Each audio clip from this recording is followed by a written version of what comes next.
Zara Vance didn't expect her diamond necklace to snap in the middle of Central Park. And she definitely didn't expect a stranger with grease-stained hands and a little boy beside him to fix it like it was nothing. "Careful," she gasped as the delicate chain slipped from her fingers and tumbled to the ground. Before she could crouch to grab it, a man beat her to it. He was tall, broad-shouldered, and wore a faded gray t-shirt and worn jeans. His hands were rough, his nails stained from what looked like car oil. By his side, a young boy maybe 6 or 7 years old held a crumpled juice box and looked up at the man with big brown eyes. "Looks like one of the links snapped," the man said, inspecting the chain with surprising gentleness. "You mind if I try something?" Zara hesitated. She was a CEO, not an idiot. Letting a total stranger touch a diamond necklace valued at over $20,000 wasn't exactly in her risk management strategy. But something about the man's eyes, steady, calm, sincere, made her nod. "Go ahead," she said, brushing a piece of lint off her tailored white blazer. He knelt down right there on the bench beside her, pulling something tiny from his wallet, a mini multi-tool. She watched, stunned, as he carefully threaded the chain together, using the pliers to bend and re-link the broken piece. "My dad's really good with fixing stuff," the boy piped up proudly. "He can fix my bike with just a spoon." Zara smiled at that. "Is that so?" The man chuckled. "Try." A few minutes later, he handed her the necklace, now perfectly mended. "It's not perfect," he said, "but it'll hold until you can get it properly repaired." She stared at it, then at him. "That was, actually impressive, thank you." "No problem," he said, standing. "I'm Hayes Whitlock, and this is my son, River." "Zara," she said, shaking his hand. "Zara Vance." Hayes froze for a half-second, like the name meant something to him, but he recovered quickly, just giving her a small nod. "Nice to meet you." She knew that look. Recognition. Everyone in New York's business world knew who she was, the youngest female CEO to take a luxury tech brand public. Billionaires tried to flirt with her at galas. Journalists tried to dig through her past. But this man, he didn't ask what she did. He didn't flirt. He didn't even seem fazed. She glanced at River. "Looks like you two were having a park day." "Something like that," Hayes said. "Picnic, sandwiches, juice boxes." "And car oil?" she asked, nodding at the stains on his hands. He laughed. "Long story. Let's just say I'm a freelance mechanic, and sometimes I don't have time to clean up before snack time." Zara's phone buzzed in her purse. She ignored it. For once, she didn't want to go back to the endless meetings and boardroom battles. "Listen," Hayes said, adjusting River's backpack. "I should get this one home, but I'm glad I could help." "Wait," she said, surprising herself. "Can I buy you coffee, as a thank you?"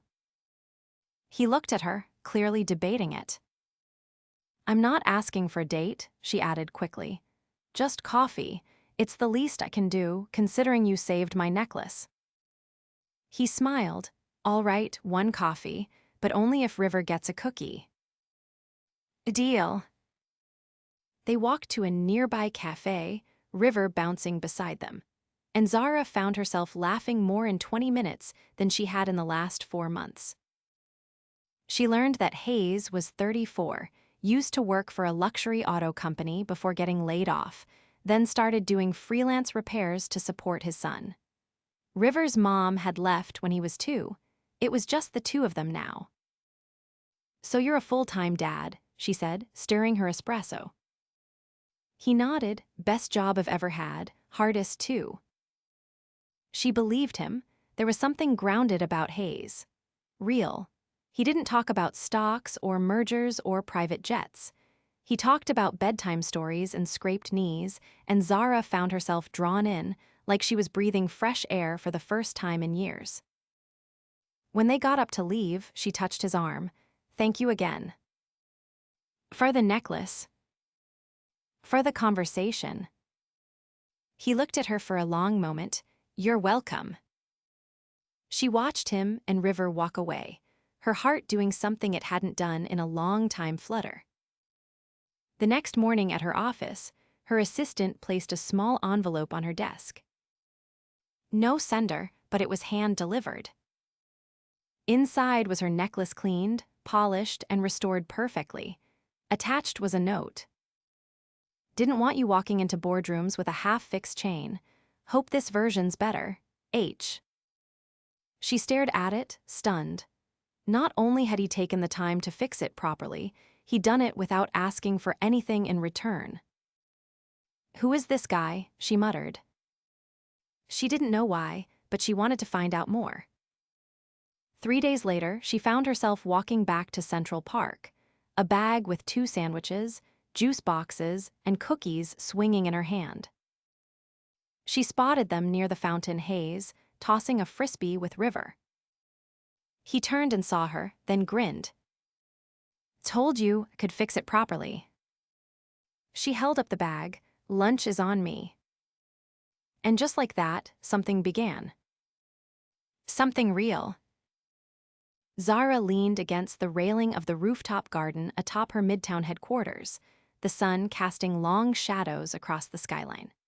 She rarely took breaks during the workday, but ever since that lunch in the park, she'd caught herself doing things she never used to, pausing to notice the way the wind moved through the trees or the sound of children laughing a block away. She hadn't planned on seeing Hayes again after that second lunch, but now, 3 weeks later, it was every Friday. No texts, no calls, just one or the other showing up at the fountain with lunch. Somehow, it always worked. Today, though, her calendar was suffocating. Meetings, investor calls, a board dinner that would stretch late into the night. She wouldn't make it. She pulled out her phone, stared at it, then put it away. That was the arrangement: no pressure, no expectations. Still, guilt tugged at her. Downstairs, the elevator doors opened to her private car, waiting in the underground garage. The driver glanced at her through the mirror as she slid into the back seat. "Change of plans," she said quietly. "Take me to the park, just for a few minutes." She knew she wouldn't catch them. It was past 5, but she needed to be where he might have been. Something about that spot grounded her. When she stepped onto the grass, the fountain was empty. The bench where they usually sat was unoccupied, but something lay on the seat: a folded napkin and a paper bag. She approached slowly, heart thudding. Written on the napkin in a quick hand were 3 words: "Thought you'd bail." Inside the bag was a sandwich. Her usual turkey, arugula, no tomatoes. The corner of her mouth lifted, not in amusement, but something quieter. She sat down, peeling the wax paper back slowly. "You came anyway," a voice said behind her. She turned, startled. Hayes stood there, his son tugging at his hand, a baseball glove hanging from his backpack. "I thought you'd left," she said. "I almost did," he said, walking over, "but River wanted to play catch a little longer. Guess I was stalling." River ran ahead toward the grass, glove raised. "I couldn't stay long," she said. "I have a dinner tonight, formal, black tie." "Sounds exhausting." "It will be," she said, taking a bite of the sandwich, "but this helped." He sat beside her, close enough that their shoulders almost touched. There was silence between them, but it didn't feel empty. "You seem different today," he said after a while. She glanced at him. "How so?" "Like you've been fighting something, not with anyone else, with yourself." She exhaled slowly. "I have a decision to make. One of our biggest shareholders wants to buy out a product line. It's a cold move. Profitable, but shallow. If I approve it, we get a 9-figure boost. If I don't, they'll fight me at the next vote." "What does your gut say?" "That it's wrong, but there's more at stake than me. Hundreds of jobs, future funding." He nodded, looking out across the park. "You know, I used to think life was about chasing the next thing. Bigger house, better job. Then River came along, and it all got very simple. I just wanted to be someone he could count on." Zara watched him. "I think you already are," she said quietly. He turned to her, eyes searching hers. "Then why do I feel like I'm not enough for this?" She blinked. "For what?" He hesitated. "You." Her breath caught just for a second. The air between them shifted. "You fixed my necklace," she said. "And then you fixed it again without asking for anything. You show up every week with some ridiculous snack for River just because you know he likes it. You don't play games, you don't ask for favors, you just show up." He gave a small shake of the head. "That's not exactly Wall Street material." "I have all of Wall Street," she said, "and none of it feels half as real as you." He looked at her then, really looked. And under the weight of it, she felt exposed not as the CEO everyone saw, but as the woman beneath it all. Tired, hungry for something true. "I don't belong in your world, Zara," he said finally. "I'm not built for suits and champagne. I fix engines. I pack lunches. I don't know how to walk beside someone like you without getting in the way." She stood, brushing crumbs from her skirt. "Then maybe you're underestimating me."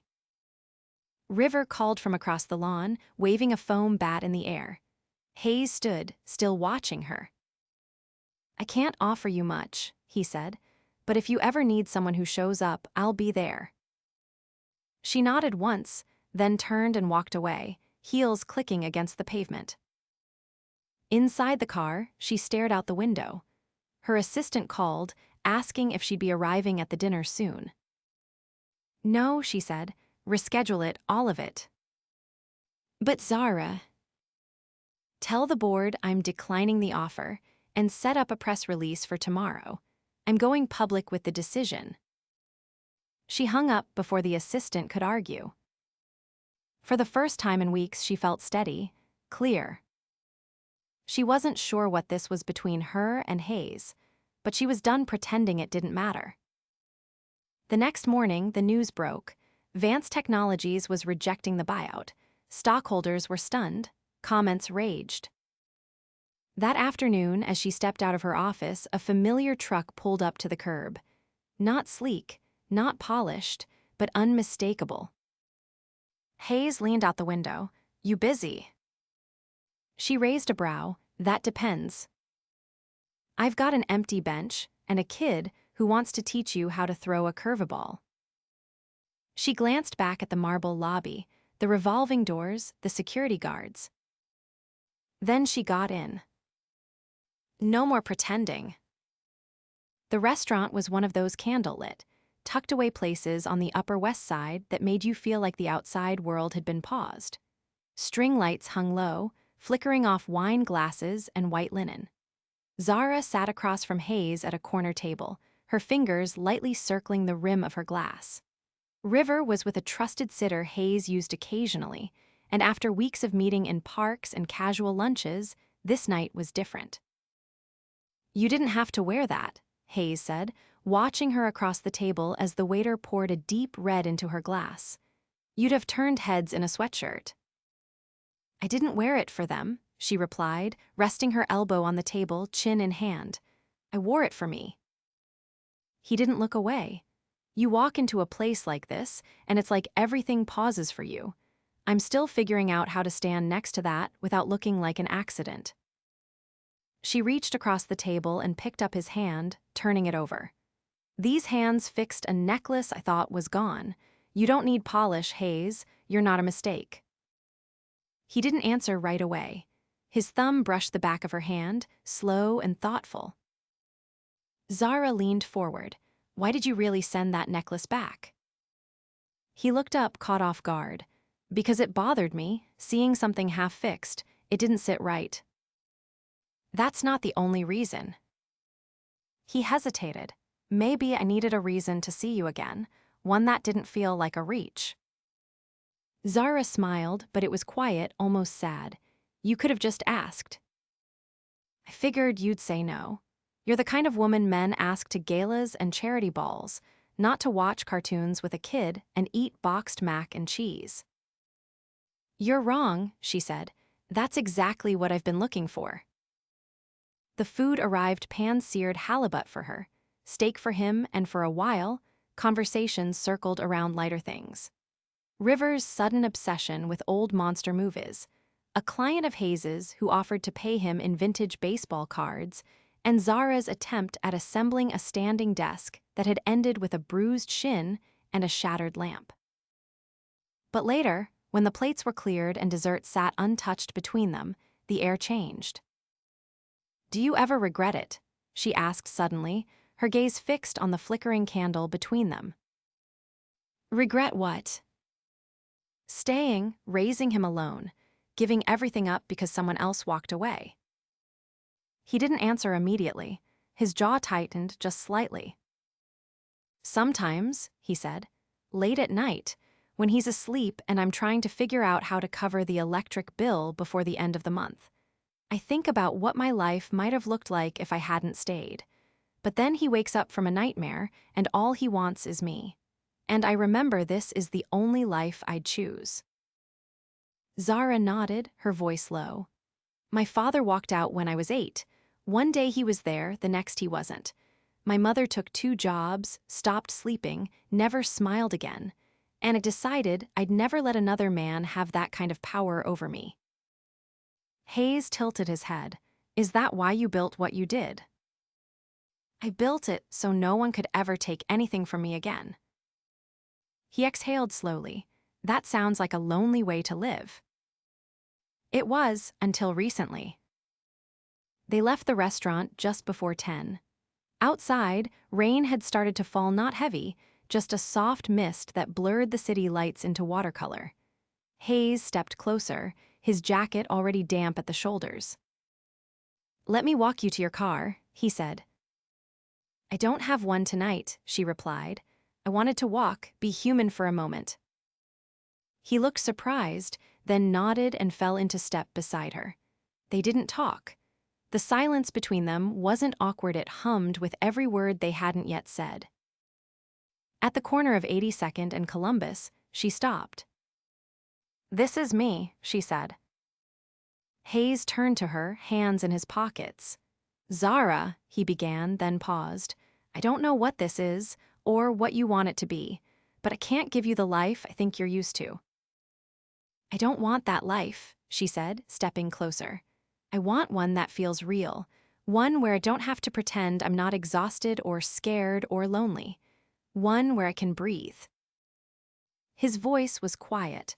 "I don't know how to be anything other than what I am." "Good," she whispered. "Don't change, just let me in." The rain fell harder then, cool and clean, and without another word, Zara leaned up and kissed him. It wasn't soft. It was a collision of years spent alone, of walls breaking down, of 2 people who had nothing in common except the ache of wanting something more. When they broke apart, she rested her forehead against his. "Come home with me," she said. He didn't answer with words, he just took her hand. Later, in her penthouse that overlooked the lights of the city, Hayes stood in the doorway of her bedroom, taking it all in, the sleek lines, the velvet headboard, the minimalist white and chrome. "This doesn't look like you," he said. She stepped behind him, unzipping her dress. "That's because it isn't." He turned around, and something raw passed between them. There was no pretense here, just skin and breath and vulnerability. They didn't rush, and when they finally lay tangled in the sheets, Hayes brushed a piece of hair from her face. "I've never wanted anything, couldn't fix," he murmured. Zara looked at him. "Then don't try to fix me, just stay." He didn't promise, he didn't nod. But he pulled her close and didn't let go. The smell of pancakes drifted through the apartment, warm and nostalgic. Hayes stood at the stove in Zara's sleek kitchen, wearing a borrowed t-shirt and jeans rolled at the ankle. River sat at the counter, swinging his legs and humming to himself between bites of cereal.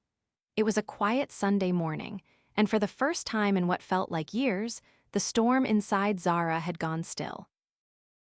She leaned against the doorway, watching them. The man who had walked into her life with grease-stained hands and a steady gaze now flipped pancakes in her penthouse like he belonged here. And somehow, he did. "Morning," she said softly. River turned, mouth full. "We made breakfast." Hayes glanced over his shoulder. He supervised, did the actual work. She walked over, kissed River's head, then brushed a hand along Hayes's arm. "You're spoiling us." He handed her a plate. "Get used to it." They ate together, the clink of forks and the occasional laugh filling the space. Zara didn't bring up work, and Hayes didn't ask about it. The world outside didn't exist for now. After breakfast, River retreated to the living room floor, building a sprawling Lego city. Hayes leaned against the counter, mug in hand. "She likes you," Zara said. Hayes raised a brow. "The kid." "She barely talks to anyone else, but she was asking the sitter where you were last night." He blinked once. "She." Zara's lips parted, then she laughed, shaking her head. "I meant he, River." Hayes chuckled. "You okay?" "Honestly," she exhaled, "I haven't felt this okay in a long time." Hayes set the mug down and stepped closer. "I've been thinking about something." She tilted her head. "Should I be nervous?" "I want to build something again, not just cars, something that lasts, something for River, for us." Zara folded her arms. "What are you saying?" "I've been offered a space downtown. A friend of mine's moving out of the garage he's renting. Said I could take over the lease. It's small, but clean. I could turn it into a real shop." She searched his face, recognizing the weight behind the words. "You're thinking long-term." "I'm thinking, I don't want to keep meeting you halfway. I want to stand beside you, not just in your world or mine, ours." Zara crossed the room and wrapped her arms around him. "Then let's build it, together." He held her tightly, and neither said anything for a long time. Later that week, Zara stood beside Hayes in the narrow garage space. The walls were bare, the concrete floor cracked in places, but the light streaming through the high windows gave it life. "I could put the lift here," Hayes said, gesturing. "Workbenches along that wall, maybe a small waiting area in the corner." Zara turned in a slow circle. "It's got potential." "It's got history," he said. "The guy who had it before me, he started with nothing, built a name for himself. I could do that too." She placed a hand on his chest. "You already have." They worked side by side that afternoon, cleaning, planning, dreaming. Hayes sketched out layouts. Zara called a designer she trusted. By the time the sun dipped low, the garage was still dusty and half empty, but it felt like the beginning of something solid. That evening, back in her penthouse, Zara opened her laptop to a flood of emails. Investors wanted meetings. The press wanted statements. Her decision to reject the product buyout had gone viral after a surprise article in a major business journal praised her for prioritizing ethics over profit. She closed the laptop. Hayes was in the other room, helping River with a book. Their voices carried softly through the door. Zara walked in and leaned against the frame. "Everything all right?" Hayes asked, glancing back. "Better than all right." River looked up. "Can he stay again tonight?" Hayes ruffled his hair. "Only if it's okay with your boss." Zara grinned. "I think I can approve that." Over the next few weeks, the rhythm of their lives changed. Zara adjusted meetings to walk River to school with Hayes. She hosted board members in her home office while River colored quietly nearby. Hayes's garage slowly came to life, one tool, one shelf, one coat of fresh paint at a time. It wasn't perfect. There were moments of exhaustion, stress, even doubt, but it was real. And every time she felt the ground shift beneath her, Zara would turn and find Hayes steady at her side. Then one Friday evening, Hayes picked her up in a sleek black car she didn't recognize. She raised an eyebrow as he opened the passenger door. "This isn't your truck." He grinned. It's a rental, special occasion. What kind of occasion? You'll see. They drove out of the city, past the noise and lights, until the skyline disappeared behind them. When they finally pulled into a quiet field lined with lanterns and string lights, Zara's breath caught. At the center of the clearing was a small platform, a canopy strung with lights. Beneath it, a table for two. A violinist played nearby, soft and low. Hayes turned to her as the car idled. I didn't grow up with much, he said, and I can't give you the kind of luxury I know you're used to, but I can give you loyalty. I can give you honesty, and I can give you a life where you're never alone. Zara's eyes shimmered, but she didn't look away. He stepped out, came to her side, and opened the door. I love you, he said. I love the way you fight, the way you lead, the way you protect the people you care about, even when it costs you. If you'll have me, I want to build this life with you, with River, every day. Zara stepped out slowly, her heels sinking into the grass. You don't need champagne and diamonds to make this extravagant. You already made it unforgettable. She took his hands. Yes. They didn't need a ring in that moment. They didn't need a crowd. Just the stars overhead, the quiet music, and the promise between them. Later, back in the city, River ran to greet them at the door, the sitter waving goodbye behind him. Hayes lifted him into his arms. Guess what? River blinked. What? She said yes. River beamed. Does that mean I get 2 bedrooms now? Zara laughed. You can have 3. They all laughed, tangled together in the doorway, the city glowing behind them. And just like that, something broken once in a park had turned into something whole, something permanent, something real.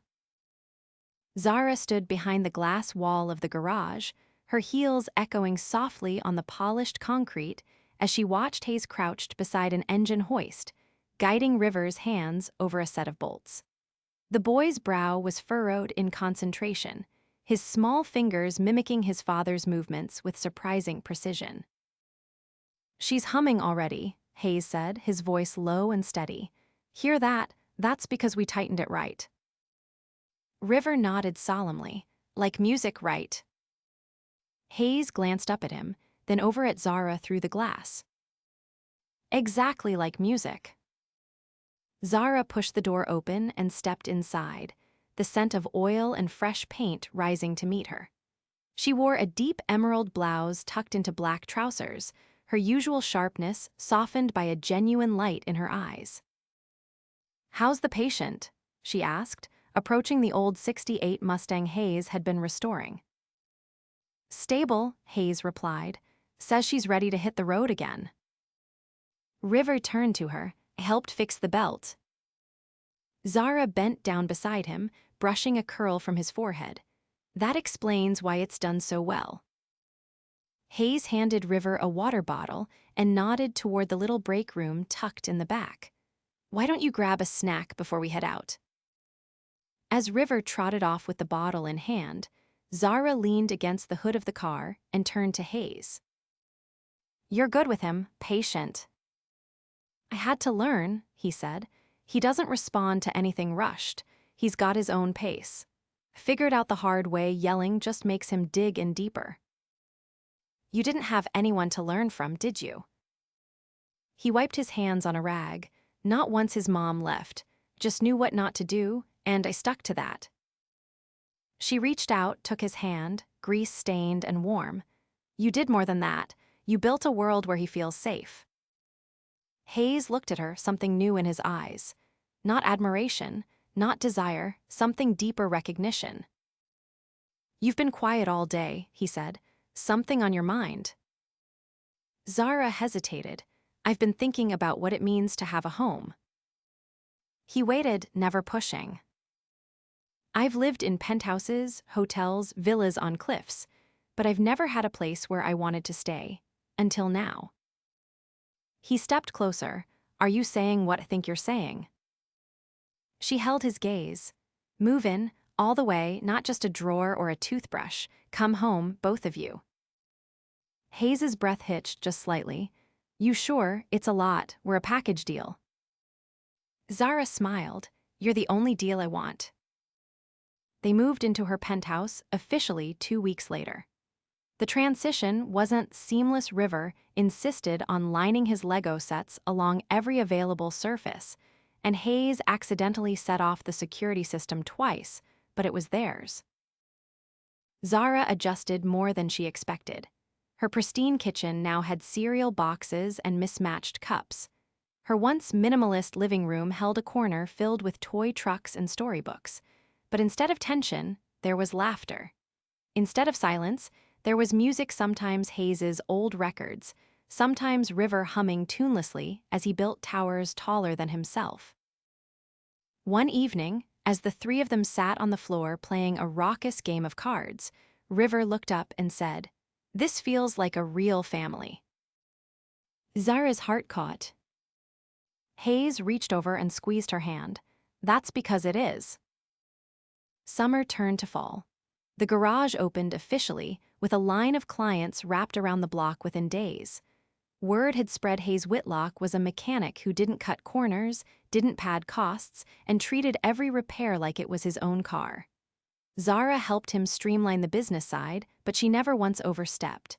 She never tried to turn it into a brand. She let it be his. She stepped back from her own company slowly, choosing to focus on innovation instead of expansion. She trained a new COO, someone she trusted, and gave herself the luxury of time. One crisp Saturday morning, River burst into the bedroom. "Can we go now?" he asked, already dressed, his backpack slung haphazardly over one shoulder. Hayes sat up, rubbing his eyes. "Go where?" Zara yawned. "I thought we were sleeping in." River grinned. "You forgot the surprise you said we could do." Hayes looked at Zara. "You know what he's talking about." She stretched, then reached into the drawer beside her bed and pulled out an envelope. "I was going to wait, but..." River snatched the envelope and tore it open. Hayes leaned over his shoulder. "Plane tickets." "To Bali," Zara said, sitting up. 1 week, private villa, pool, staffed kitchen, all of us. Hayes blinked. "You planned a trip." "I planned a life," she said, "starting with this." River jumped on the bed. "Can we leave today?" Zara laughed. "We already are." The trip was everything they didn't know they needed. River learned how to paddleboard in shallow turquoise water, while Hayes and Zara lounged beneath canopies and read from the same book, passing it back and forth. They took cooking classes, danced to local music under the stars, and more than once, Zara caught herself looking at Hayes like he was the only thing that made sense in the entire world. On their last night, Hayes stood with her on the edge of a cliffside overlooking the ocean. The sky was painted with streaks of pink and gold. "I want to ask you something," he said. She turned to him, barefoot on the warm stone. "If it's about staying here, my answer is yes." He laughed softly, then pulled a small box from his pocket. "Not quite." When he opened it, it wasn't a diamond, it was a thin gold band, simple and strong. "I don't want a wedding that costs more than the first car restored. I don't want 500 guests or matching napkins. I just want you, River, a promise." Zara took the ring and slid it on herself. "You already have all of that," she said. They married 3 weeks later in the garage, surrounded by friends, clients, and a little boy who insisted on being the one to say, "Now you can kiss." The ceremony was short, the vows handwritten. Zara promised to never let ambition silence her heart again. Hayes promised to always be the man who showed up, whether the engine was broken or the world was on fire. Years passed. The garage expanded but never lost its soul. River grew tall and thoughtful, obsessed with blueprints and design. On his 15th birthday, Zara handed him a sketchbook and said, "Build whatever you imagine."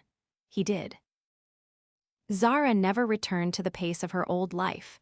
She still led, but with intention, with presence. Every anniversary, Hayes brought her a single white rose and whispered, "Still real." And every time she answered, "Always."